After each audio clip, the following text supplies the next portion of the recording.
तो चलो बच्चे, सब लोग ब्रेक से वापस आ चुके होंगे। अब हम लोग अपने टॉपिक को थोड़ा सा और आगे लेकर चलते हैं। तो अभी तक मैंने ये पढ़ा है कि भाई इक्विटी शेयर्स मेरे क्या होते हैं और प्रेफरेंस शेयर्स मेरे क्या होते हैं। तो जैसे कि प्रेफरेंस शेयर्स का क्या मतलब होता है कि they carry a preferential right. तो इन लोगों के पास दो प्रेफरेंशियल राइट होते हैं। एक तो बच्चे regarding the payment of dividend, तो इन लोगों को फिक्स्ड रेट ऑफ डिविडेंड मिलता है। और moreover in the event of winding up of the company they have a right to return of capital before equity shares. मतलब इनका जो capital का पेमेंट होता है वो in priority to equity shareholders होता है। और बच्चे इनके पास क्या होता है, एक राइट होता है फिक्स रेट ऑफ डिविडेंड का अगर कंपनीज ने प्रॉफिट अर्न करा है। तो एक चीज तो आप लोग ये समझ लो कि अगर कंपनी प्रॉफिट अर्न करेगी तभी ही डिस्ट्रीब्यूशन होगा डिविडेंड का। अगर कंपनी लॉस सफर कर रही है तो डिविडेंड का डिस्ट्रीब्यूशन नहीं हो सकता। अगर कंपनी ने प्रॉफिट अर्न करा है तभी डिविडेंड का डिस्ट्रीब्यूशन होगा। ठीक है जी। तो चलो अब हमें डिस्कस किसके बारे में करना है। अब मेरे को डिस्कस करना है टाइप्स ऑफ प्रेफरेंस शेयर्स। तो मेरे साथ यहां पे लिखना types of preference shares. Types of preference shares. तो मेरे प्रेफरेंस शेयर्स कौन कौन से टाइप के होते हैं अब मेरे को यहां पे डिस्कस करना है। ठीक है जी। तो टाइप्स ऑफ प्रेफरेंस शेयर्स की अगर मैं बात करूं तो सबसे पहले मेरा एक आता है क्यूमुलेटिव प्रेफरेंस शेयर। क्यूमुलेटिव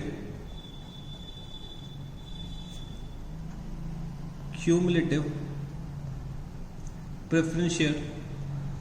एक बच्चे मेरा होता है नॉन क्यूमुलेटिव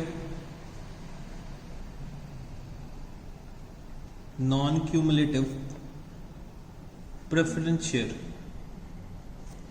फिर बचे पार्टिसिपेटिंग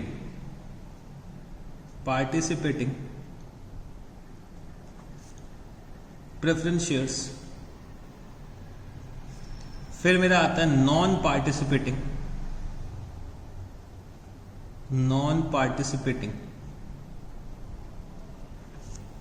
प्रेफरेंस शेयर्स। फिर इसके बाद बचे redeemable preference share.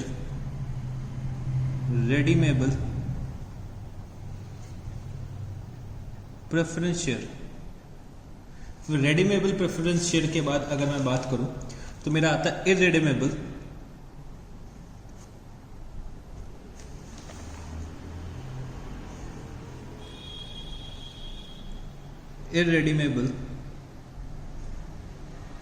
Preference share. फिर बचे convertible preference share.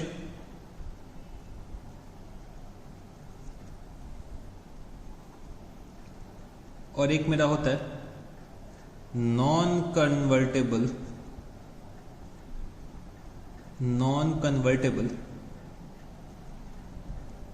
Preference shares. तो बच्चे इतने तरीके के प्रेफरेंस शेयर्स होते हैं।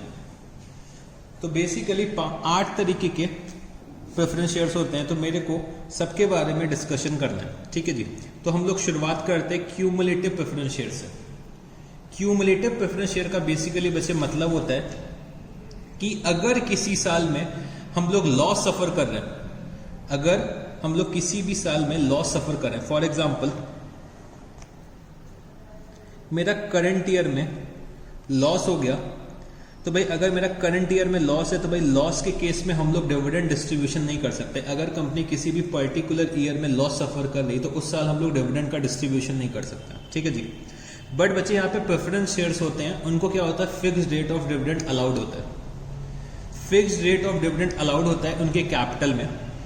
तो भाई अगर fixed rate of dividend allowed है और हम लोगों ने क्यूमुलेटिव प्रेफरेंस शेयर्स परचेज कर रखे हैं, तो अगर करंट ईयर में लॉस है तो कोई बात नहीं। फॉर एग्जाम्पल मेरे पास यहाँ पे 1 लाख शेयर्स हम लोगों ने इशू करें ऑफ 10 रुपीज ईच। तो ये मेरे प्रेफरेंस शेयर्स है, मतलब 10 लाख का शेयर कैपिटल है मेरा प्रेफरेंस शेयर्स का। और हम लोगों ने रेट ऑफ डिविडेंड फिक्स कर रखा है 6% का। तो हर साल डिविडेंड कितना बनता होगा, 60,000 रुपीज। इसका मतलब ये हो गया कि भाई 6% के अकॉर्डिंग हम लोग हर साल 60,000 रुपीज का डिविडेंड पे करते होंगे अपने प्रेफरेंस शेयर होल्डर्स को। और मेरा करंट ईयर में क्या हो गया, लॉस हो गया। अगर मेरा करंट ईयर में लॉस हो गया तो भाई मैं इस साल तो डिविडेंड पे नहीं करूंगा। बट मेरा क्यूमुलेटिव प्रेफरेंस शेयर है, अगर मैंने क्यूमुलेटिव प्रेफरेंस शेयर सब्सक्राइब कर रखा है, तो भाई जो ये 60,000 रुपए जो मेरे एक करंट ईयर का डिविडेंड बन रहा है, फॉर एग्जांपल मेरा करंट ईयर कौन सा है, 2019-20 का मेरा डिविडेंड कितने का बन रहा है, 60,000 रुपीज का बन रहा है। और अगर मैं करंट ईयर में लॉस सफर कर रहा हूं और मैंने क्यूमुलेटिव प्रेफरेंस शेयर सब्सक्राइब कर रखे हैं, तो बच्चे अगर मैं 2021 में प्रॉफिट अर्न करता हूं, अगर मैं प्रॉफिट अर्न करता हूं तो भाई 2021 का भी मेरा डिविडेंड कितना बनेगा, 60,000 रुपीज। तो बच्चे मेरे को ये 60,000 रुपीज का तो पेमेंट मिलेगा ही, और जो मेरे को लास्ट ईयर 60,000 रुपीज नहीं मिले थे वो भी मिल जाएगा। तो क्यूमुलेटिव का मतलब क्या होता है, जो भी मेरे अरियर्स होते हैं, इसको हम लोग क्या बोलते हैं, अरियर्स। जो भी मेरे क्या होते हैं, arrears of preference dividend, arrears of preference dividend होते हैं मेरे, वो बच्चे उस साल पे किए जाएंगे जिस साल कंपनी प्रॉफिट अर्न करेगी। तो 60,000 रुपए का जो पेमेंट मेरे को लास्ट ईयर में नहीं हुआ था, वो मेरे को करंट ईयर में पेमेंट होगा। मतलब 60,000 रुपए का, 60,000 रुपीज का लास्ट ईयर का पेमेंट मेरे को करंट ईयर में होगा, और जो भी करंट ईयर का डिविडेंड होगा वो तो मेरे को पे होगा ही होगा। तो मतलब 1,20,000 रुपीज का टोटल पेमेंट किया जाएगा। तो क्यूमुलेटिव प्रेफरेंस शेयर का मतलब क्या हो गया, जैसे कि नाम दे रखा है क्यूमुलेटिव, हम लोग क्या करते हैं, इकट्ठा करते हैं, क्यूमुलेट करते हैं। अगर किसी साल में, किसी भी ईयर में कंपनी लॉस सफर करती है, तो उस साल हम लोग डिविडेंड का पेमेंट नहीं करते हैं। तो अगर मेरे क्यूमुलेटिव प्रेफरेंस शेयर्स है, तो क्यूमुलेटिव प्रेफरेंस शेयर्स में जितना भी डिविडेंड बनेगा वो बच्चे हम लोग नेक्स्ट ईयर्स में पे कर देंगे from the profit of that year. तो मान लेते हैं कि अगर 2019-20 में प्रॉफिट नहीं हो रहा है, तो भाई जितना भी डिविडेंड है हम लोग नेक्स्ट ईयर के प्रॉफिट से पे कर देंगे। बट अगर सर 2020-21 में लॉस हो गया तब, तो कोई बात नहीं बच्चे, 2020-21 में अगर फॉर एग्जाम्पल लॉस होता है, यहाँ पे प्रॉफिट की जगह क्या आ रहा होता, लॉस, तो भाई इस साल का भी डिविडेंड कितना बनता है, 60,000 रुपीज। तो टोटल अक्यूमुलेट कितना हो जाता है, 1,20,000 रुपीज। ठीक है, टोटल अक्यूमुलेट कितना हो जाता है, 1,20,000 रुपीज। अगर हम लोग 2021 और 22 में जाते, अगर इस साल प्रॉफिट हो जाता, तो बच्चे हम लोग 1,20,000 का ये पेमेंट तो करते ही करते, और 60,000 रुपए का एडिशनल जो 2020-21 का 21-22 का जो बनेगा वो भी हम लोग पे करते। तो मतलब टोटल हम लोग कितना पे करते हैं, 1,80,000 रुपीज। ठीक है जी। तो मेरे क्यूमुलेटिव प्रेफरेंस शेयर्स में क्या होता है, डिविडेंड इकट्ठा होता जाता है, क्यूमुलेट होता जाता है अगर किसी साल पे नहीं हो पाता है तो अगर मेरा करंट ईयर में लॉस है, तो उस साल का डिविडेंड हम लोग इकट्ठा कर लेंगे, उस साल का डिविडेंड हम लोग अरियर्स में डाल देंगे। इसको क्या बोलते हैं, अरियर्स ऑफ प्रेफरेंस डिविडेंड। तो उस साल हम लोग डिविडेंड नहीं पे करेंगे अगर मेरा लॉस अराइज हो गया। तो जिस साल भी प्रॉफिट मेरा अराइज होगा, उस साल के प्रॉफिट से हम लोग लास्ट ईयर के डिविडेंड्स का भी पेमेंट करेंगे और करंट ईयर के डिविडेंड का भी पेमेंट करेंगे। तो क्यूमुलेटिव प्रेफरेंस शेयर्स के अंडर भाई डिविडेंड जो होता है वो क्यूमुलेट होता है। ठीक है जी। तो यहां पे अगर आप लोग लिखना चाहो तो एक लाइन लिख सकते हो, dividend is accumulated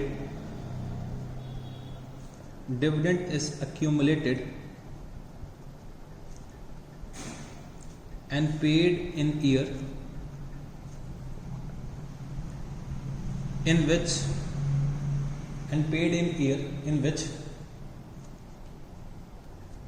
profits are earned, and paid in year in which profits are earned. ठीक है जी। तो ये मेरे कौन से होते हैं, क्यूमुलेटिव प्रेफरेंस शेयर्स होते हैं। फिर अगर मैं बात करूं नॉन क्यूमुलेटिव प्रेफरेंस शेयर्स की, तो बच्चे नॉन क्यूमुलेटिव प्रेफरेंस शेयर्स में अगर मेरा करंट ईयर में लॉस अराइज हो रहा है और मेरा डिविडेंड 60,000 रुपीज का बन रहा है, तो अगर करंट ईयर में डिविडेंड पे नहीं हुआ तो हम लोग नेक्स्ट ईयर में ये डिविडेंड क्लेम नहीं कर सकते। नॉन क्यूमुलेट का मतलब क्या हो गया, हम लोग क्यूमुलेट नहीं कर सकते।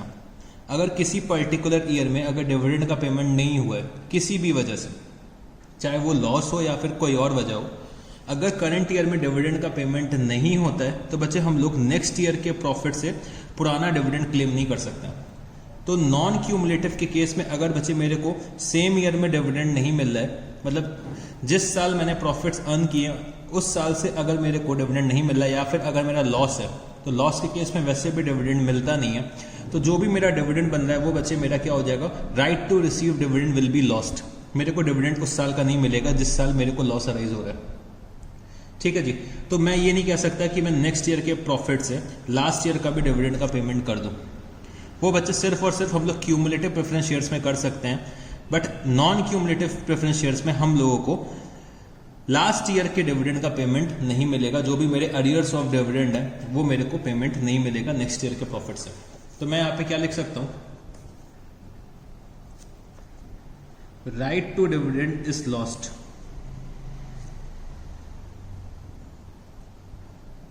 right to dividend is lost if not received in the same year। ठीक है जी। तो ये मेरे हो गए क्यूमुलेटिव प्रेफरेंस शेयर्स और नॉन क्यूमुलेटिव प्रेफरेंस शेयर्स। अब मैं आता हूं पार्टिसिपेटिंग प्रेफरेंस शेयर्स में। तो पार्टिसिपेटिंग प्रेफरेंस शेयर समझाने के लिए मेरे को एक एग्जांपल लेना पड़ेगा। बच्चे एक बात आप लोग और समझ लो कि भाई ये जैसे मेरा कैपिटल है, ठीक है जी। कैपिटल को मैंने दो पार्ट्स में डिवाइड करा कि भाई ये मेरा इक्विटी शेयर कैपिटल है, इक्विटी शेयर कैपिटल है, और ये मेरा प्रेफरेंस शेयर कैपिटल है। ठीक है जी। बच्चे हमेशा याद रखना, जो हम लोग डिविडेंड पे करते हैं, जो हम लोग डिविडेंड पे करते हैं वो बच्चे कैपिटल के अमाउंट में पे करते हैं। फॉर एग्जांपल मेरा अगर कंपनी में इक्विटी शेयर कैपिटल कितना है 5 लाख रुपीस है, और प्रेफरेंस शेयर कैपिटल कंपनी में 10 लाख रुपीस है। तो प्रेफरेंस शेयर कैपिटल जब हम लोग इशू करते हैं पब्लिक को, तो हम लोग उसमें एक रेट डाल लेते हैं कि भाई हम लोग डिविडेंड जो है वो 8% के रेट से पे करेंगे। बट इक्विटी शेयर कैपिटल का कभी भी रेट नहीं फिक्स होता है। अगर कंपनी ज्यादा प्रॉफिट्स अर्न करेगी तो ज्यादा डिविडेंड पे करेगी, अगर प्रॉफिट्स कम अर्न करेगी तो भाई कम डिविडेंड पे करेगी। तो जैसे कि ये मेरा कैपिटल है, ये मेरा शेयर कैपिटल है, तो शेयर कैपिटल को मैंने दो पार्ट्स में डिवाइड करा, एक मेरा इक्विटी शेयर कैपिटल, एक मेरा preference share capital. Equity share capital मेरा कंपनी में 5 लाख रुपीस है, प्रेफरेंस शेयर कैपिटल मेरा कंपनी में 10 लाख रुपीस है। तो 10 लाख का अगर मैं 8% निकालता हूं तो भाई 80,000 रुपीज डिविडेंड मेरे को पे करना पड़ेगा प्रेफरेंस शेयर होल्डर्स को। बट अगर मैं इक्विटी शेयर कैपिटल की बात करूं तो मान लेते हैं कि भाई कंपनी ने ह्यूज प्रॉफिट्स अर्न करें, ह्यूज प्रॉफिट्स अर्न करें, और कंपनी ने क्या सोचा, कंपनी ने ये सोचा कि भाई हम लोग अपने इक्विटी शेयर होल्डर्स को डिविडेंड पे करेंगे। भाई इक्विटी शेयर कैपिटल का मतलब इक्विटी शेयर होल्डर्स का डिविडेंड हर साल जर्नल मीटिंग में डिसाइड किया जाता है। अब सर ये जर्नल मीटिंग क्या होती है, तो ये बच्चे बहुत आगे की बातें हैं। तो समझ लो एक मीटिंग बुलाई जाती है सारे शेयर होल्डर्स और मेंबर्स की, कि भाई उसमें बहुत सारे एजेंडास डिस्कस किए जाते हैं कंपनीज के, और कितना डिविडेंड पे करना है ये डिसाइड किया जाता है। तो इक्विटी शेयर कैपिटल पे जो डिविडेंड हर साल पे किया जाता है वो बच्चे हर साल वेरी करता है। वो भाई वोटिंग करी जाती है और वोटिंग से डिसाइड करा जाता है कि भाई कितना डिविडेंड फिक्स करा जाए। तो इक्विटी शेयर कैपिटल में मान लेते हैं डिविडेंड फिक्स करा गया 10% का, तो इक्विटी शेयर कैपिटल में अगर डिविडेंड 10% का फिक्स करा गया तो डिविडेंड कितना निकल के आएगा 50,000 रुपीज। हमेशा याद रखना dividend is paid on the amount of capital. Dividend हमेशा हम लोग अमाउंट ऑफ कैपिटल में पे करते हैं, चाहो तो यहाँ पे लिख लो, dividend is paid as a percentage of capital, as a percentage of capital। तो डिविडेंड हमेशा हम लोग as a percentage of capital pay करते हैं। तो 5 लाख का 10% 50,000 रुपीज का डिविडेंड का पेमेंट मेरे को किसको करना है, इक्विटी शेयर होल्डर्स को करना है। अब समझने की कोशिश करना, मान लेते हैं मैंने प्रॉफिट्स अर्न करें कितने के, मैंने यहाँ पे प्रॉफिट्स अर्न करें during the year, during the year मैंने प्रॉफिट्स अर्न करें 4 लाख रुपीस के। ठीक है जी, प्रॉफिट्स मैंने कितने अर्न करें 4 लाख रुपीस के। अब भाई 4 लाख रुपीस के मैंने प्रॉफिट अर्न करें, तो जैसे कि मेरे को पता है कि भाई प्रेफरेंस शेयर कैपिटल के पास प्रेफरेंशियल राइट होता है, प्रेफरेंशियल राइट होता है, तो मेरे को पहले प्रेफरेंस शेयर कैपिटल जिसके पास भी है उसका डिविडेंड का पेमेंट करना पड़ेगा। तो मैंने यहाँ पे प्रेफरेंस डिविडेंड का पेमेंट करा होगा इस प्रॉफिट से। तो प्रेफरेंस डिविडेंड का पेमेंट कितना हो गया 80,000 रुपीज। तो अब मेरे पास प्रॉफिट्स कितने बचे होंगे 3,20,000 रुपीज। तो 3,20,000 रुपीज के अभी मेरे पास प्रॉफिट्स बचे हुए हैं। तो इन प्रॉफिट्स में से मेरे को क्या करना होगा, अब इक्विटी शेयर होल्डर्स को डिविडेंड का पेमेंट करना होगा। तो मैंने यहाँ पे क्या लिखा, इक्विटी डिविडेंड। भाई प्रेफरेंस शेयर होल्डर्स के पास क्या होता है, प्रेफरेंशियल राइट होता है कि उनको पेमेंट हमेशा in priority to equity shareholders होना चाहिए। तो हम लोगों ने पहले प्रेफरेंस डिविडेंड का पेमेंट करा, अब हम लोग इक्विटी डिविडेंड का पेमेंट करेंगे। तो इक्विटी डिविडेंड मेरा कितना निकल के आ रहा है, 50,000 रुपीज का निकल के आ रहा है। तो अब मेरे पास प्रॉफिट्स कितने बचे, 2,70,000 रुपीज के मेरे प्रॉफिट्स बचे। तो भाई ये जो प्रॉफिट्स होते हैं ये हम लोग कहाँ पे ट्रांसफर कर देते हैं, ये हम लोग अपने रिजर्व्स में ट्रांसफर कर देते हैं, बैलेंस शीट में जो हम लोग दिखाते हैं रिजर्व्स में। ठीक है जी, अभी हम लोगों ने बैलेंस शीट डिस्कस नहीं करी कंपनी की, बट जब हम लोग बैलेंस शीट डिस्कस करेंगे कंपनी की तो वहां पे ये देखेंगे कि भाई ये जो बैलेंस आ रहा है प्रॉफिट एंड लॉस अकाउंट से, वो हम लोग रिजर्व्स में दिखाते हैं कि भाई हम लोगों ने ड्यूरिंग द ईयर इतना प्रॉफिट 4 लाख का अर्न करा, उसमें इतना डिविडेंड पे करा और 2,70,000 रुपीज का प्रॉफिट अभी भी मेरे पास है। ठीक है जी, अब मैं आता हूं पार्टिसिपेटिंग प्रेफरेंस शेयर्स में। तो पार्टिसिपेटिंग प्रेफरेंस शेयर्स मेरे वो प्रेफरेंस शेयर्स होते हैं जिनको डिविडेंड पे किया जाता है in the surplus profits of the company. Participating preference shares are those shares which are paid in addition to the fixed dividend in the surplus profit of the company. अगर company surplus profit earn करती है तो जो मेरे participating preference shares होंगे उनको additional dividend का payment किया जाएगा इन the surplus profit of the company. तो अगर यहाँ पे समझो कि भाई 4 लाख रुपए में 80,000 रुपए का मैंने पेमेंट कर दिया प्रेफरेंस डिविडेंड का, 50,000 रुपीज का मैंने पेमेंट कर दिया इक्विटी डिविडेंड का, तो ये मेरे क्या बचे अब, सरप्लस प्रॉफिट। तो अगर मेरे कंपनी में मान लेते हैं कि भाई 10 लाख रुपीस के प्रेफरेंस शेयर होल्डर्स हैं, ठीक है जी, 10 लाख रुपीस के प्रेफरेंस शेयर होल्डर्स हैं और 10 लाख में से 5 लाख रुपीस के मेरे पार्टिसिपेटिंग प्रेफरेंस शेयर होल्डर्स हैं। तो भाई 5 लाख के जो ये पार्टिसिपेटिंग प्रेफरेंस शेयर होल्डर्स हैं इनको मेरे को एक्सेस पेमेंट करना पड़ेगा इन the surplus profit of the company. तो ये भाई हम लोग डिसाइड कर लेते हैं कि भाई पार्टिसिपेटिंग प्रेफरेंस शेयर्स को हम लोग एडिशनल 10% का डिविडेंड और पे करेंगे। तो मैं यहाँ पे सरप्लस प्रॉफिट अगर मेरे पास कंपनी का बच रहा है तो भाई मैं यहाँ पे 50,000 रुपीज का पेमेंट डिविडेंड का किसको कर दूंगा, पार्टिसिपेटिंग प्रेफरेंस शेयर्स को कर दूंगा।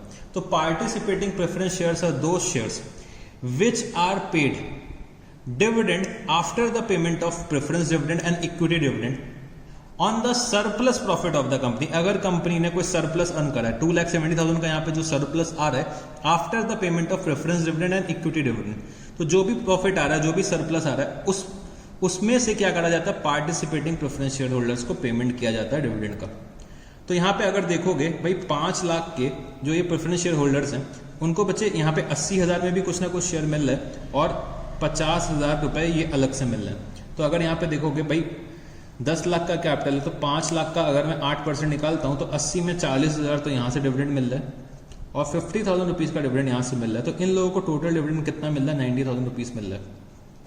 तो participating preference share holders participate in the surplus profits of the company after the payment of preference dividend and equity dividend। ठीक है जी, तो इतना सब कुछ मैंने आपको ये करवाया है ये समझाने के लिए कि भाई पार्टिसिपेटिंग प्रेफरेंस शेयर्स होते क्या। ठीक है जी, तो पार्टिसिपेटिंग प्रेफरेंस शेयर्स के बारे में लिख लो यहाँ पे छोटे में एक लाइन में, दे participate in surplus profits of the company, they participate in the surplus profits of the company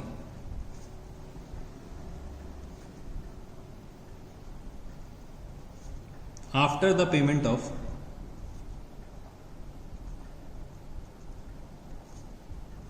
equity and preference dividend, after the payment of equity and preference dividend। तो participating preference shares participate in the surplus profits of the company after the payment of equity and preference dividend। ठीक है जी, ये मेरे क्या होते हैं, participating preference shares होते हैं। तो नॉन पार्टिसिपेटिंग प्रेफरेंस शेयर्स कौन से हो जाएंगे, जो बच्चे कंट्रीब्यूट नहीं करते हैं, जो मतलब पार्टिसिपेट नहीं करते हैं in the surplus profit of the company.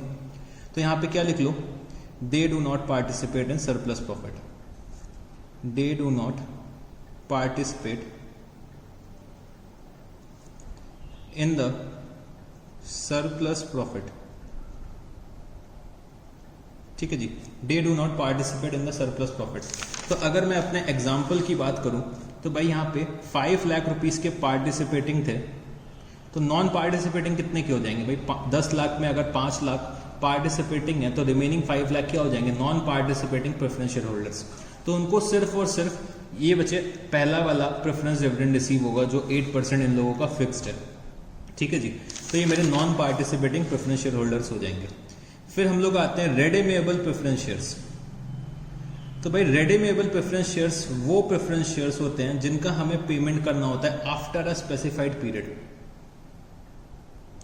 तो रेडीमेबल प्रेफरेंस शेयर्स मेरे वो शेयर्स होते हैं जो हम लोग इशू करते टाइम फिक्स कर देते हैं। जैसे कि आज अगर मेरे को पैसे की जरूरत है तो मैंने क्या करा, प्रेफरेंस शेयर्स इशू करे, और मैंने जब प्रेफरेंस शेयर्स को इशू करा तो मैंने उसमें लिख दिया कि भाई जो ये हम लोग प्रेफरेंस शेयर्स इशू कर रहे हैं इसका रीपेमेंट हम लोग कर देंगे after 10 years.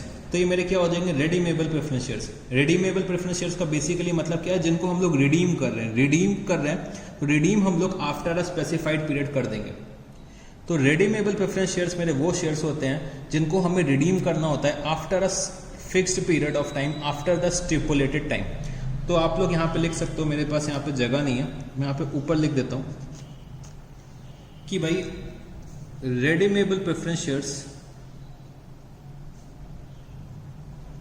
Redeemable preference shares are those shares which are to be redeemed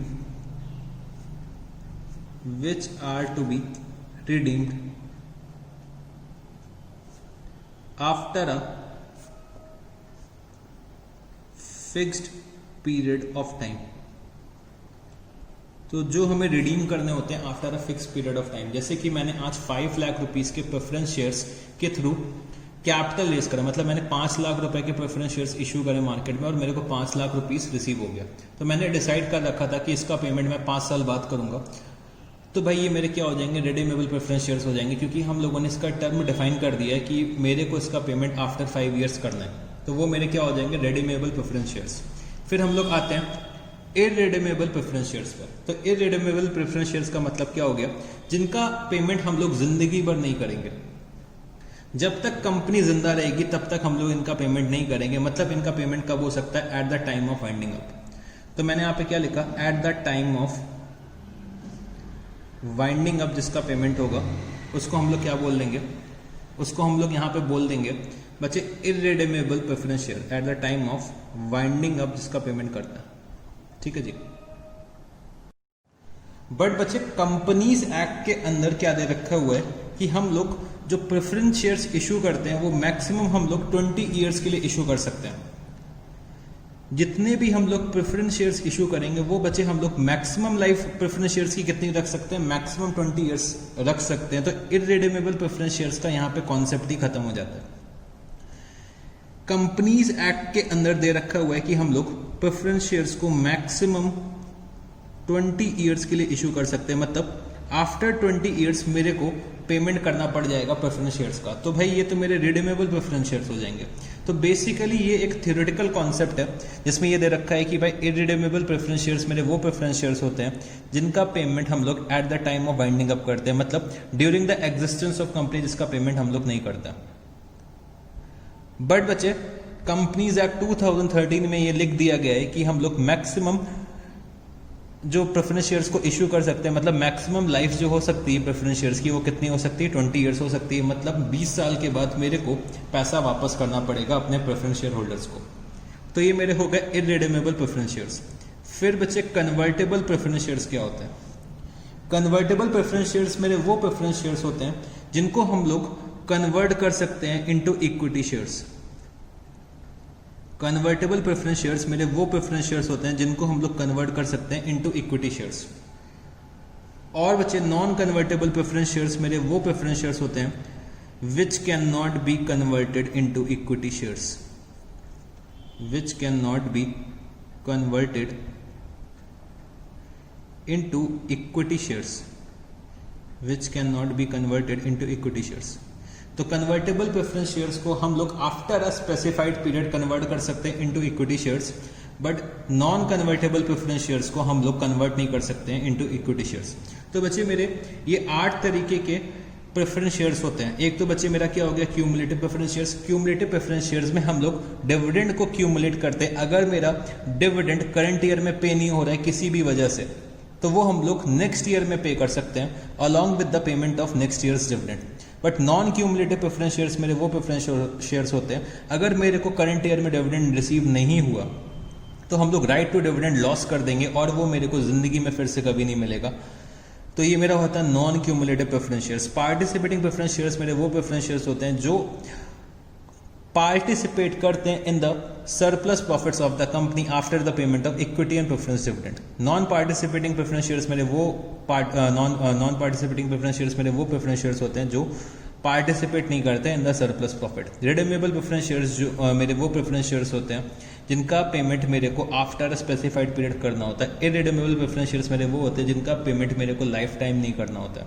but companies act ने ये दे रखा हुआ है कि हम लोग मैक्सिमम जो प्रेफरेंस शेयर्स को इशू कर सकते हैं वो बचे वो 20 ईयर्स इशू कर सकते हैं। फिर आता है convertible preference shares. Convertible preference shares को हम लोग कन्वर्ट कर सकते हैं इनटू इक्विटी शेयर्स और नॉन कन्वर्टेबल प्रेफरेंस शेयर्स को हम लोग इनटू इक्विटी शेयर्स कन्वर्ट नहीं कर सकते। तो ये तो बच्चे हो गए मेरे टाइप्स ऑफ प्रेफरेंस शेयर्स। अब मैं थोड़ा सा और टॉपिक को आगे लेकर चलता हूं, ठीक है जी। तो अब हम लोग बातें करने जा रहे हैं शेयर कैपिटल की। शेयर कैपिटल की हम लोग बातें करने जा रहे हैं। अभी तक हम लोगों ने शेयर्स की बातें करी कि भाई मेरे दो तरीके के शेयर्स होते हैं, इक्विटी और प्रेफरेंस। प्रेफरेंस पे हमारे पास क्या होता है? प्रेफरेंस में हमारे पास प्रेफरेंशियल राइट होता है regarding the payment of dividend and repayment of capital, ठीक है जी। अब हमें थोड़ा सा शेयर कैपिटल के बारे में डिस्कशन करना है। तो शेयर कैपिटल की अगर मैं बात करूं तो जैसे कि ये मेरा शेयर कैपिटल है, ठीक है जी। शेयर कैपिटल को मैं बहुत छोटे छोटे पार्ट्स में डिवाइड कर देता हूं। उसको मैं क्या बोलता हूं? उसको बच्चे मैं बोल देता हूं शेयर्स। अच्छा बच्चे, शेयर्स की अगर मैं बात करूं, भाई हर एक शेयर की मैं क्या करता हूं? एक वैल्यू डिफाइन करता हूं। हर एक शेयर की मैं यहाँ पे वैल्यू डिफाइन करता हूं। फॉर एग्जाम्पल मैंने ये फिक्स कर दिया कि भाई जो ये मेरा शेयर है, जो 1 शेयर है, इसकी वैल्यू क्या है? 10 रुपीज है। तो इस वैल्यू को हम लोग क्या बोलते हैं? Nominal value. नॉमिनल वैल्यू या फिर फेस वैल्यू। हम लोगों ने एक शेयर की प्राइस फिक्स कर दी कि भाई जो मेरा ये शेयर का कैपिटल है, मतलब शेयर कैपिटल है बच्चे, एक कैपिटल की जो नॉमिनल वैल्यू है, वो फेस वैल्यू है, वो कितनी है? 10 रुपए। अब मान लो ये 10 रुपए की चीज को मैं 10 रुपए में भी सेल कर सकता हूं। 10 रुपए की चीज को मैं 12 रुपीज में भी सेल कर सकता हूं। 10 रुपए की चीज को मैं 8 रुपए में भी सेल कर सकता हूं, ठीक है जी। तो अगर मैं 10 रुपए की चीज को 10 रुपए में सेल करता हूं तो इसको मैं क्या बोलता हूं कि भाई मैं इसको एट पार इशू कर रहा हूं, ठीक है जी। अगर मैं 10 रुपए की चीज को 12 में इशू करता हूं तो मैं इसको क्या बोल सकता हूं? एट प्रीमियम इशू कर रहा हूं। मतलब 10 रुपए की चीज को मैं पब्लिक में इशू कितने में कर रहा हूं? 12 रुपीज में कर रहा हूं। तो मतलब 2 रुपए ज्यादा पे कर रहा हूं, 2 रुपए प्रीमियम में कर रहा हूं। तो 10 की चीज को अगर मैं 12 में इशू करता हूं तो इसको हम लोग बोलते हैं एट प्रीमियम। 10 की चीज को अगर 10 पे इशू करता है तो इसको बोलते हैं एट पार। तो जो हमारे शेयर्स की नॉमिनल या फेस वैल्यू होती है वो जनरली 10 रुपए होती है, और अगर क्वेश्चन में कुछ और दे रखा है तो वो हमें लेकर चलना होगा। और अगर हम लोग 10 रुपए की चीज को 8 पे इशू करते हैं तो इसको हम लोग बोलते हैं क्या? At discount. हम लोग डिस्काउंट में शेयर्स को इशू कर रहे हैं। अगर बच्चे क्वेश्चन में कुछ नहीं दे रखा है, अगर क्वेश्चन में कुछ नहीं दे रखा है तो हमेशा याद रखना बाय डिफॉल्ट हम लोग शेयर की जो फेस वैल्यू है वो कितनी कंसिडर करते हैं? ₹10 कंसिडर करते हैं। अगर क्वेश्चन में 100 दे रखा है तो भाई हम 100 लेकर चलेंगे। अगर क्वेश्चन में 20 दे रखा है तो 20 लेकर चलेंगे। बट अगर क्वेश्चन में कुछ नहीं दे रखा है तो हमेशा हम लोग शेयर की फेस वैल्यू या नॉमिनल वैल्यू कितनी लेकर चलते हैं? ₹10। और मैक्सिमम क्वेश्चन में आप लोगों को ₹10 ही देखने को मिलेगा, क्योंकि शेयर्स की जो नॉमिनल वैल्यू होती है वो जनरली 10 रुपए की होती है। अब डिपेंड करता है कि भाई 10 की चीज मैं 12 में इशू कर रहा हूँ या 10 रुपए में इशू कर रहा हूँ या 8 रुपए में इशू कर रहा हूँ। अगर 8 में इशू करता हूँ तो एट डिस्काउंट, अगर 10 की चीज 10 पे इशू करता हूँ तो एट पार, और 10 की चीज अगर मैं 12 में इशू करता हूँ तो एट प्रीमियम, ठीक है जी। तो ये मेरे शेयर्स होते हैं। तो बेसिकली जो हमारे शेयर्स होते हैं, हम क्या करते हैं? अपने कैपिटल को बहुत सारे पार्ट्स में डिवाइड करते हैं जिसको हम लोग शेयर्स बोलते हैं। शेयर्स इशू बच्चे हम लोग एट पार, एट डिस्काउंट और एट प्रीमियम कर सकते हैं। और भाई जिस रेट से हम लोग शेयर को डिफाइन करते हैं, मतलब जिस प्राइस से हम लोग शेयर को डिफाइन करते हैं, उसको हम लोग क्या बोलते हैं? उसको हम लोग नॉमिनल वैल्यू बोलते हैं, फेस वैल्यू बोलते हैं। मतलब शेयर्स की एक्चुअली में कितनी फेस वैल्यू, एक्चुअली में उसकी कितनी वैल्यू है, उसको हम लोग बोलते हैं 10 रुपीज। अब 10 रुपीज की चीज को मैं कितने में भी बेचूं उससे मतलब नहीं है। मतलब अगर मैं 12 में बेचता हूं तो एट प्रीमियम, अगर 10 में बेचता हूं एट पार, और 8 में बेचता हूं एट डिस्काउंट, ठीक है जी। तो ये तो भाई हो गई नॉमिनल वैल्यू की बात, प्रीमियम की बात, पार की बात और एट डिस्काउंट की बात। ठीक है जी। अब मेरे को ये समझने का कोशिश करना है कि भाई शेयर कैपिटल कितने टाइप के होते हैं। बेसिकली शेयर कैपिटल भी बहुत सारे टाइप के होते हैं, बट पहले आप क्या करो, टाइप्स लिखने से पहले एक बार शेयर कैपिटल की पहले यहाँ पे डेफिनेशन लिख लो। Share capital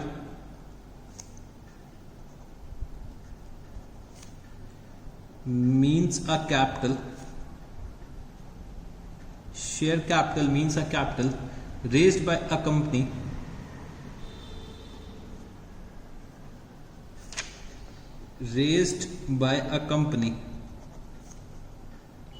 by the issue of shares, by the issue of shares. Share capital means a capital raised by a company by the issue of shares. So many individuals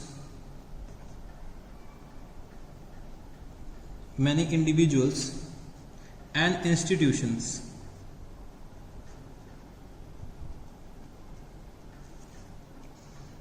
contribute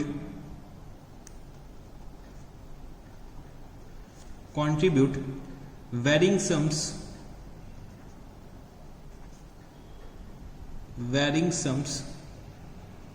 to the company's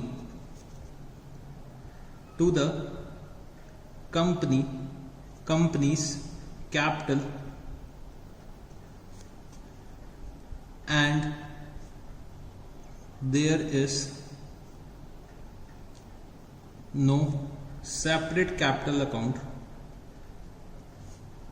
and there is no separate capital account, for each of these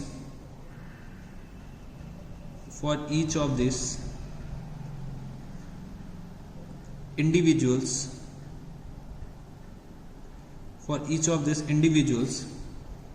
or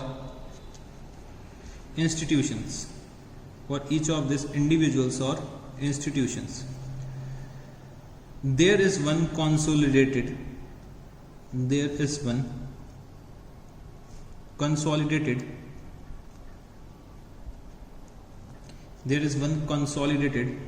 capital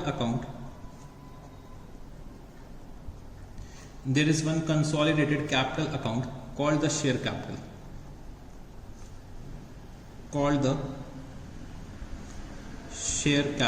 ठीक है जी। अब मेरे को discuss करना है kind of share capital. तो यहां पे लिखना काइंड्स ऑफ शेयर कैपिटल। तो बच्चे शेयर कैपिटल कितने टाइप का होता है वो अब हमें डिस्कस करना है। तो सबसे पहले हम लोग डिस्कस करने जा रहे हैं ऑथराइज्ड,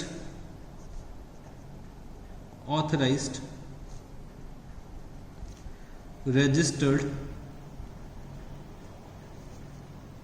और नॉमिनल कैपिटल।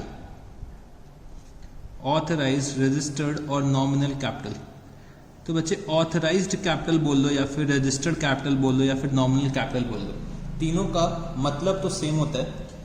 तो ऑथराइज्ड कैपिटल मेरा वो कैपिटल होता है जिससे बच्चे हम लोग कंपनी को इनकॉर्पोरेट कराते हैं।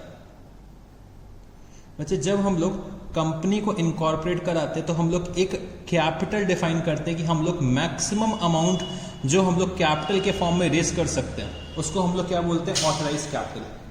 तो ऑथराइज्ड कैपिटल मेरा वो कैपिटल होता है जितना हम लोग मैक्सिमम रेस कर सकते हैं from the issue of shares.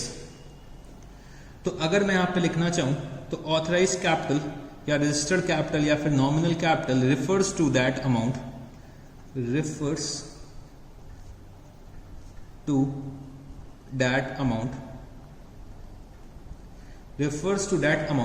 which is stated in the memorandum of association,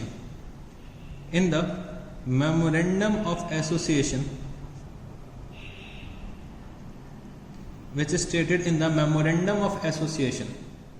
This is the maximum capital. This is the maximum capital for which a company is authorised, for which a company is authorized to issue shares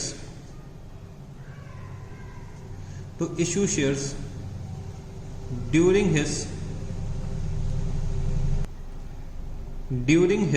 lifetime।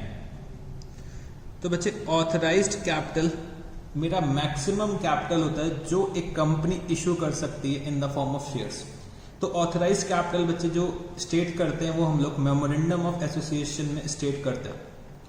तो sir क्या अगर हम लोगों ने एक capital fix कर दिया है तो उससे ज्यादा क्या हम लोग कैपिटल रेस नहीं कर सकते? तो बच्चे तब हमें अपने कैपिटल क्लॉज को रिवाइज करना पड़ता है under the memorandum of association. अगर हमें अपना कैपिटल और इंक्रीज करना है तो मेरे को आरओसी को इन्फॉर्म करना पड़ेगा, नेसेसरी डॉक्यूमेंट्स फाइल करने पड़ेंगे।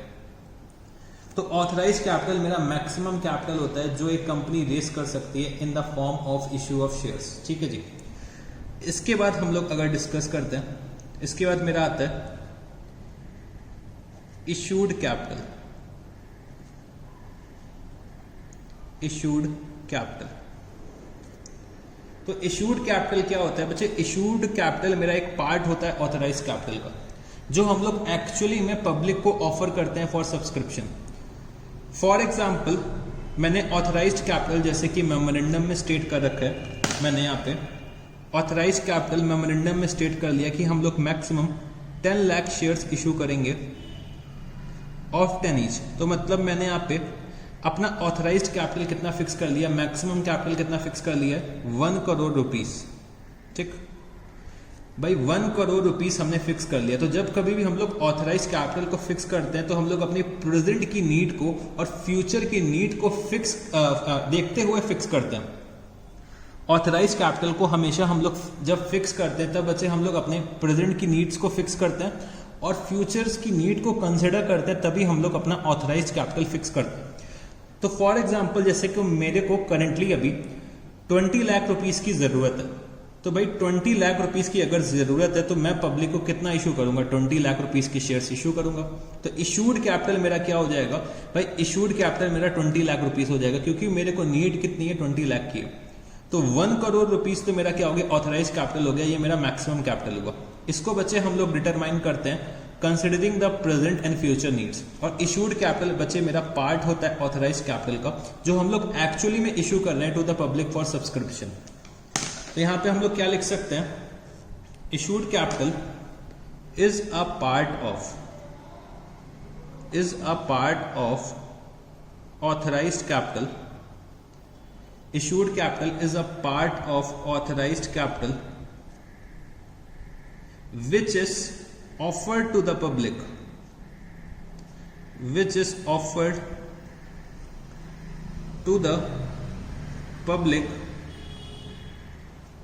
for subscription,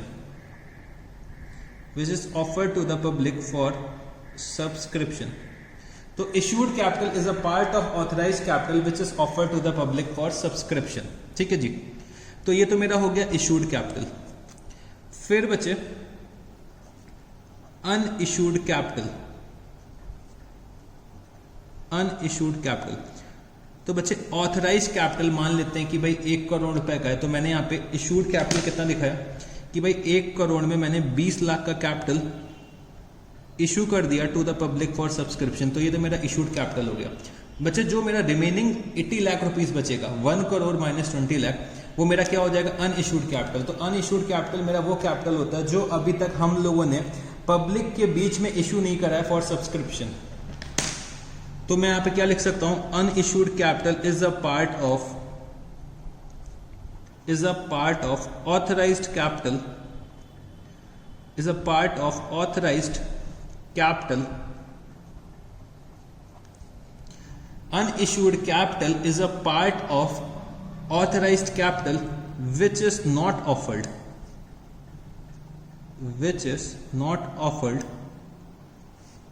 to the public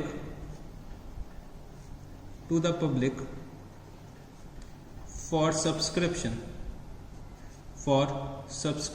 तो ये मेरा क्या हो गया? अनइशूड कैपिटल हो गया। फिर इसके बाद बच्चे मेरा आता है सब्सक्राइब्ड कैपिटल, सब्सक्राइब्ड कैपिटल, यहां पे लिखना सब्सक्राइब्ड कैपिटल। तो बच्चे सब्सक्राइब्ड कैपिटल जो मेरा होता है वो पार्ट होता है इशूड कैपिटल का, which is actually subscribed by the public. तो सब्सक्राइब्ड कैपिटल की अगर मैं बात करूं कि भाई मैंने 20 लाख रुपए का कैपिटल इशू करा है पब्लिक में, बट बच्चे पब्लिक ने सिर्फ और सिर्फ 20 लाख में से 18 लाख का कैपिटल सब्सक्राइब करा, मतलब 18 लाख रुपीस कंट्रीब्यूट करें। तो 20 लाख रुपीस मैंने इशू करा था, मैंने मतलब 20 लाख का कैपिटल इशू करा था पब्लिक को कि भाई मेरे को 20 लाख रुपए की जरूरत है, आप लोग 20 लाख रुपए के शेयर सब्सक्राइब कर लीजिए, बट पब्लिक ने सिर्फ 18 लाख रुपीस के शेयर सब्सक्राइब करें। तो इसको हम लोग क्या बोलते हैं, सब्सक्राइब्ड कैपिटल। तो सब्सक्राइब कैपिटल मेरा क्या हो जाएगा, subscribe capital is a part of issued capital, is a part of subscribed capital is a part of issued capital, is a part of issued capital which has been subscribed, which has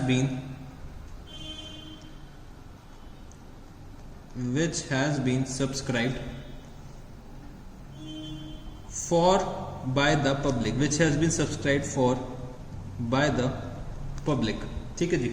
तो मान लेते हैं कि भाई हम लोगों ने यहां पे 2 लाख शेयर्स इशू करे होंगे of 10 each, 2 lakh shares of 10 each issue करे होंगे, तो कितना हो गया, 20 लाख रुपीस इशू करे। बट कंपनी ने मतलब पब्लिक ने यहाँ पे 1,80,000 शेयर्स ही सब्सक्राइब करे हैं ऑफ 10 ईच। तो ये मेरा क्या हो जाएगा, ये बच्चे मेरा यहाँ पे हो जाएगा सब्सक्राइब्ड कैपिटल। ठीक है जी। अब सब्सक्राइब्ड कैपिटल को हम लोग 2 पार्ट्स में डिवाइड करते हैं। तो मेरे साथ यहाँ पे लिखना कि भाई सब्सक्राइब्ड कैपिटल, सब्सक्राइब्ड कैपिटल को हम लोग यहां पे 2 पार्ट्स में डिवाइड करते हैं। तो पहला क्या हो जाएगा, फर्स्ट हो जाएगा हमारा subscribed and fully paid up, और बच्चे सेकंड पार्ट मेरा क्या हो जाएगा, subscribed but not fully paid up. अब इसका क्या मतलब हुआ, अब हमें ये समझने की कोशिश करनी कि भाई subscribed and fully paid up and subscribed but not fully paid up का बेसिकली मतलब क्या हुआ, ये अब हमें समझने की कोशिश करनी है। तो बच्चे इसको समझने के लिए पहले मेरे को आपको 2 कॉन्सेप्ट समझाने पड़ेंगे। ठीक है जी। तो यहाँ पे थोड़ा सा स्पेस छोड़ देना, आप लोग यहाँ पे एक एक लाइन लिखने के लिए थोड़ा सा स्पेस छोड़ देना, और मेरे साथ यहाँ पे लिखना called up capital, called up capital. अब बच्चे समझने की कोशिश करना, हम लोग यहां पे 2 लाख शेयर्स को इशू कर रहे हैं ऑफ 10 ईच। ठीक है जी। तो हम लोग 20 लाख का शेयर कैपिटल इशू कर रहे हैं पब्लिक के बीच में फॉर सब्सक्रिप्शन। ठीक है जी। पब्लिक ने यहां पे 1,80,000 शेयर्स को सब्सक्राइब करने के लिए मेरे को पैसे भेजने हैं। बट बच्चे कभी कभी क्या होता है ना कि 10 रुपए ये जो हमारे शेयर होल्डर्स होते हैं उनको बहुत ज्यादा लगते हैं। तो हम लोग क्या कहते हैं कि भाई या तो 10 रुपए पूरे पे कर दो। एक तरीका तो ये होता है कि भाई पूरा का पूरा पेमेंट लमसम में कर दो, मतलब अगर आपने 1,000 शेयर्स लिए हैं तो 10 रुपए पर शेयर पे कर दो, मतलब 10,000 रुपए पे कर दो। बट यहां पे कंपनी शेयर होल्डर्स की कन्वीनियंस के लिए उनको ऑप्शन देती है। क्या ऑप्शन देती है कि भाई 10 रुपए को आप लोग डिवाइड कर लो, 3 रुपए अभी दे दो, 5 रुपए 2 महीने बाद दे देना, फिर रिमेनिंग 2 रुपए शेयर्स में 1 महीने बाद दे देना। तो यहां पे क्या करती है कंपनी, अपने शेयर के वैल्यू को पार्ट्स में डिवाइड कर देती है। मतलब कंपनी क्या कहती है कि आप लोग चाहो तो लमसम में पेमेंट कर दो या फिर इंस्टॉलमेंट्स में पेमेंट कर दो। तो यहाँ पे कंपनी क्या करती है, इंस्टॉलमेंट्स क्रिएट कर देती है कि भाई 3 रुपए अभी दे दो, 5 रुपए 2 महीने बाद दे देना, फिर 2 रुपए फिर से 2 महीने बाद दे देना। तो कंपनी यहाँ पे इंस्टॉलमेंट्स के ऑप्शन देती है। अब बच्चे समझने की कोशिश करना, अगर कंपनी यहाँ पे इंस्टॉलमेंट्स के ऑप्शन दे रही है तो फॉर एग्जाम्पल इनिशियली कंपनी क्या मांगेगी कि जब कंपनी इशू करेगी शेयर्स को to the public for subscription, तो कंपनी क्या कहेगी कि मेरे को 3 रुपए दे दो। तो हमें भाई यहाँ पे रिक्वेस्ट कितने की आई है, 1,80,000 शेयर्स की आई है। 2 लाख शेयर्स कंपनी ने इशू करे, बट पब्लिक ने 1,80,000 शेयर्स के लिए अप्लाई करा। तो भाई 3 रुपए इनिशियली पब्लिक को देना पड़ेगा, तभी तो अप्लाई कर पाएगी। तो पब्लिक यहाँ पे 5,40,000 रुपीज दे चुकी है। ठीक है जी। कंपनी ने अभी तक सिर्फ और सिर्फ 3 रुपए ही मांगे हैं, तो इसको हम लोग क्या बोलते हैं, कॉल्ड अप। फिर जब कंपनी 5 रुपए और मांग लेगी, तो टोटल कंपनी ने कितना कॉल्ड अप कर लिया होगा, 3 + 5, ये कितना हो जाएगा, 8 रुपए। फिर कंपनी जब 2 रुपए और मांगेगी, तो हम लोग क्या बोल सकते हैं, कंपनी ने टोटल कितना कॉल्ड अप कर लिया, 10 रुपीज। तो कॉल्ड अप बेसिकली बच्चे क्या होता है कि कंपनी अगर अपने शेयर्स को इशू कर रही है, अगर लमसम में इशू कर रही है, तो यहां पे हम क्या बोल देंगे कि भाई 10 रुपए पूरा का पूरा कॉल्ड अप है। अगर इंस्टॉलमेंट में इशू कर रही है, तो हम यहां पे बोलेंगे कि भाई 3 रुपए कॉल्ड अप है। फिर जब सेकंड यहाँ पे अमाउंट ड्यू होगा, तो हम लोग इसको बोल देंगे 8 रुपीज कॉल्ड अप। फिर हम लोग बोल देंगे 10 रुपीज कॉल्ड अप। तो यहाँ पे कंपनी ने कितना कॉल करा है, यहाँ पे कंपनी ने 3 रुपए कॉल करा है, तो इसको हम लोग बोलते हैं कॉल्ड अप कैपिटल। तो बेसिकली कॉल्ड अप कैपिटल क्या होता है भाई, called up capital is the actual amount called by the company from the public. तो यहाँ पे आप लोग क्या लिख सकते हो, called up capital is the amount called up by the public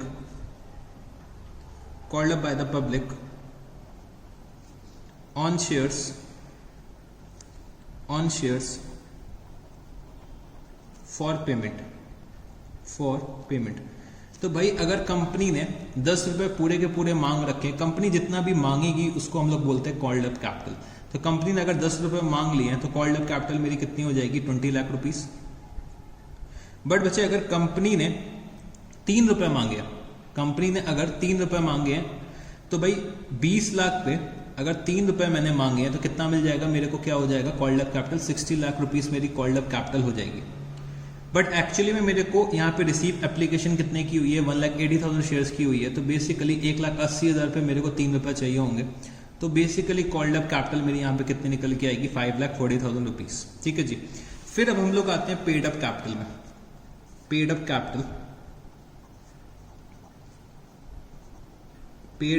capital.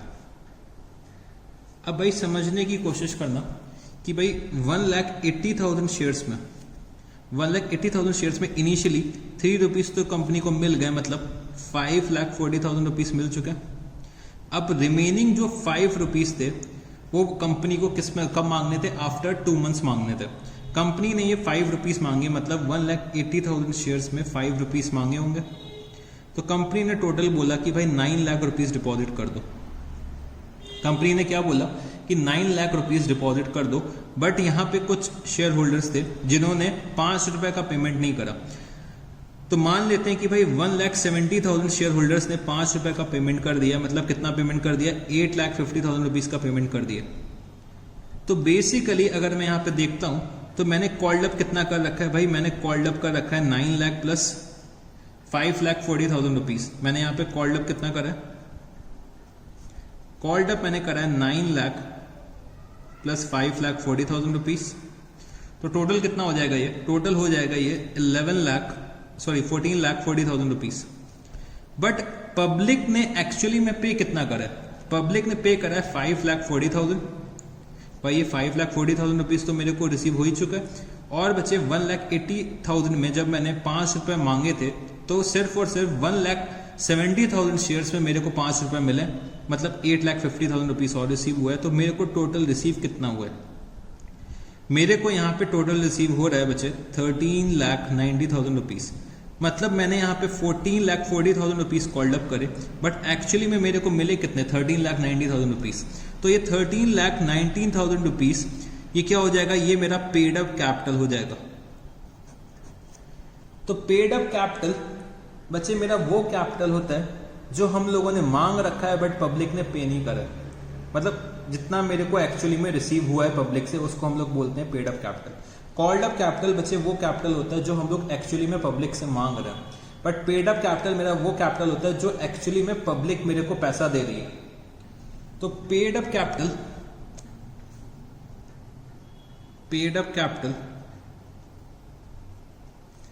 is the capital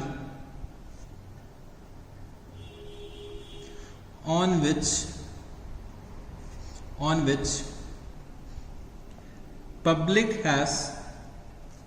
public has actually paid. Paid up capital is the capital on which public has actually paid for the shares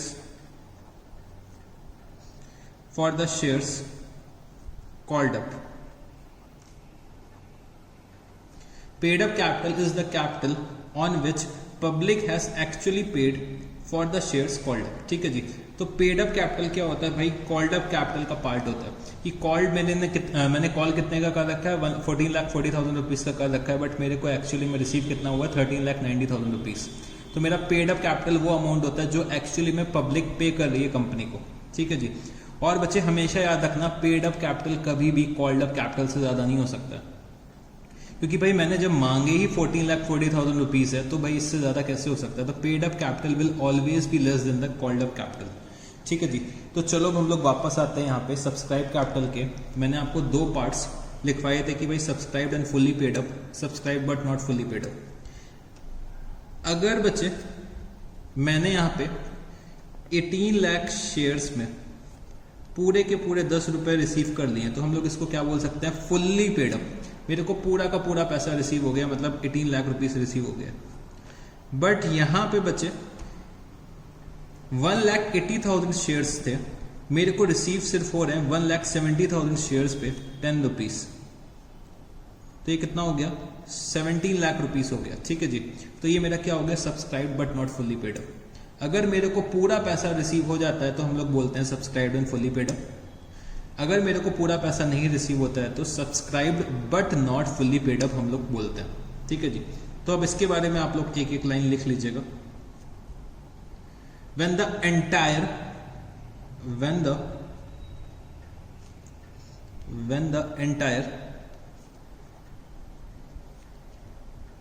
face value of a share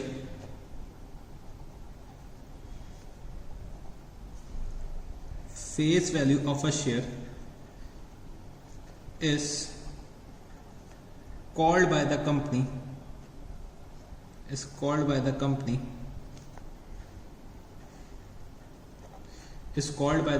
and also paid up by the shareholder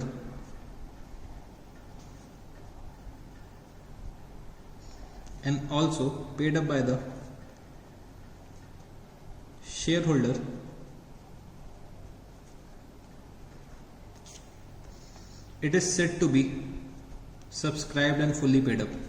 It is said to be subscribed and fully paid up.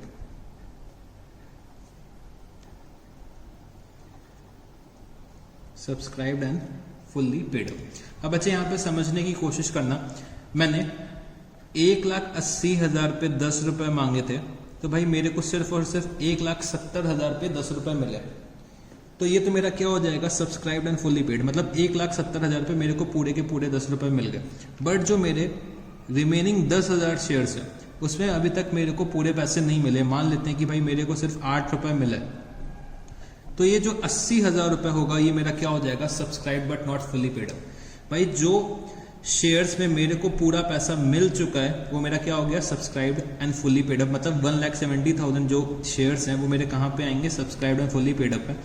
Subscribe but not fully paid up में कितने आएंगे मेरे shares, 10,000 shares, जिसपे मेरे को 8 rupees receive हुआ है।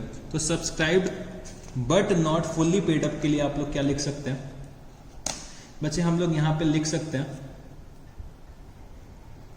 when the face value of a share called up by the company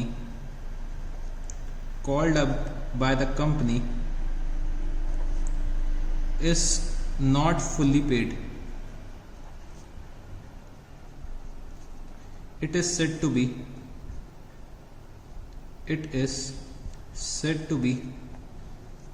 subscribed but not fully paid. Subscribed but not fully paid up. It is said to be subscribed but not fully paid up. ठीक है जी। तो ये बच्चे हमारा हो गया subscribe capital. तो इतने सारे बच्चे काइंड ऑफ शेयर कैपिटल होते हैं जो हमें डिस्कस करने होते हैं। ठीक है जी। इसके अलावा एक और शेयर कैपिटल का पार्ट होता है, वो हम लोग अपने नेक्स्ट क्लास में डिस्कस करेंगे। ठीक है जी, क्योंकि आज के लिए इतना काफ़ी है। तो आज की क्लास में जितनी भी चीज़ें हम लोगों ने पढ़ी हैं वो आपको बहुत अच्छे से रिवाइज करनी है। अभी मेरा काइंड ऑफ शेयर कैपिटल एक तरीके का शेयर कैपिटल बचा हुआ है जो अभी तक मैंने आपसे डिस्कस नहीं करा। तो वो उसका नाम मैं अभी आपको लिखवा देता हूँ, चाहो तो आप लोग लिख लो यहाँ पे रिजर्व कैपिटल। Reserve capital. अब बच्चे रिजर्व कैपिटल के पीछे एक कॉन्सेप्ट होता है कि भाई ये रिजर्व कैपिटल हम लोग क्यों क्रिएट करते हैं, तो उसको एक्सप्लेन करने के लिए मेरे को थोड़ा टाइम की ज़रूरत पड़ेगी। और आज की क्लास ऑलरेडी हम लोग बहुत लंबी ले चुके हैं, तो आज की क्लास में हम लोग रिजर्व कैपिटल को नहीं डिस्कस करते हैं, ये हम लोग नेक्स्ट क्लास में डिस्कस कर लेंगे। ये मेरा लास्ट तरीके का शेयर कैपिटल होता है जो हम लोग नेक्स्ट क्लास में डिस्कस करेंगे। तो आज की क्लास बच्चे बहुत इंपॉर्टेंट थी थ्योरेटिकल पॉइंट ऑफ व्यू से। हम लोगों ने बहुत सारी चीज़ें कंपनी के बारे में आज पढ़ी। तो बेसिकली हम लोगों ने समझा कि भाई पहले कंपनी क्या होती, क्या ज़रूरत पड़ी हमें कंपनी को इनकॉर्पोरेट करने के लिए। फिर हम लोगों ने पढ़ा कि भाई कितने तरीके की कंपनी होती, काइंड्स ऑफ कंपनीज क्या होती, कैरेक्टरिस्टिक्स ऑफ कंपनी क्या होते हैं। फिर बच्चे हम लोगों ने काइंड ऑफ शेयर्स पढ़ा, equity shares, preference shares. Preference shares हम लोगों ने बच्चे 8 वैरायटीज़ के पढ़े, 8 काइंड्स के प्रेफरेंस शेयर्स पढ़े। फिर हम लोग कैपिटल में आ गए, तो भाई ऑथराइज कैपिटल के बारे में पढ़ा कि भाई authorise capital is the capital, मतलब authorise capital is the maximum capital which can be raised by issue of shares. ठीक है जी। ऑथराइज कैपिटल हम लोग स्टेट करते हैं अपने मेमोरेंडम ऑफ एसोसिएशन में। फिर इशूड कैपिटल जो होता है वो पार्ट होता है ऑथराइज कैपिटल का, which is actually offered to the public for subscription. Unissued capital मेरा वो कैपिटल होता है जो अभी तक इशू नहीं करा है पब्लिक को for subscription. Subscribed capital is the capital which is actually being subscribed by the public, तो it is a part of issued capital। ठीक है जी। तो ये मेरा हो गया सब्सक्राइब कैपिटल। सब्सक्राइब कैपिटल बच्चे हम लोगों ने 2 पार्ट्स में डिवाइड करा, subscribe but fully paid up और बच्चे subscribe but not fully paid up. तो subscribe and fully paid up का मतलब क्या होता है कि अगर मेरे को फेस वैल्यू ऑफ शेयर पूरी की पूरी रिसीव हो रही है, जितना भी कंपनी ने कॉल कर रखा है, तो उसको हम लोग बोलते हैं subscribe and fully paid up. और अगर मेरे को जिन शेयर्स में full paid up value receive नहीं हो रही, मतलब मैंने अगर कॉल 8 रुपए करा है और मेरे को 6 रुपए रिसीव हो रहा है, तो उसको हम लोग क्या बोल सकते हैं, subscribe but not fully paid up. Called up capital बच्चे वो कैपिटल होती है विच is actually called by the public on shares for payment, मतलब जिन शेयर्स में मैंने पब्लिक से पैसा मांग रखा है उसको हम लोग बोलते हैं called up capital. Paid up capital मेरा क्या होता है, पेड अप कैपिटल बच्चे वो अमाउंट होता है जो हमें एक्चुअली में रिसीव हो रहा है पब्लिक से। ठीक है जी। तो चलो फिर आज के लिए हम लोग इतना ही रखते हैं। आज की क्लास को आप लोगों को बहुत अच्छे से रिवाइज करना है। ठीक है जी। आज पूरी की पूरी थ्योरेटिकल क्लास थी हमारी यहाँ पे, तो सारी की सारी थ्योरी आपको रिवाइज करनी है जो भी आज हम लोगों ने पढ़ा है। ठीक है जी। होमवर्क में आपको बस वो 2 डिफरेंसेस लिखने हैं, एक तो मेमोरेंडम और आर्टिकल्स के बीच में आपको डिफरेंसेस लिखने हैं, और बच्चे डिफरेंसेस आपको लिखने हैं between public and private company. Differences हो सकता है आपसे पूछ लिए जाए बिटवीन कंपनी एंड प्रोप्राइटरशिप या फिर कंपनी या फिर पार्टनरशिप फर्म, तो वो आप लोग इजीली लिख सकते हैं। तो फिर आज के लिए इतना ही रखते हैं, मिलते हैं हम लोग अपनी नेक्स्ट क्लास में। तो चलो guys, thank you, see you, टाटा, गुड नाइट, बाय बाय।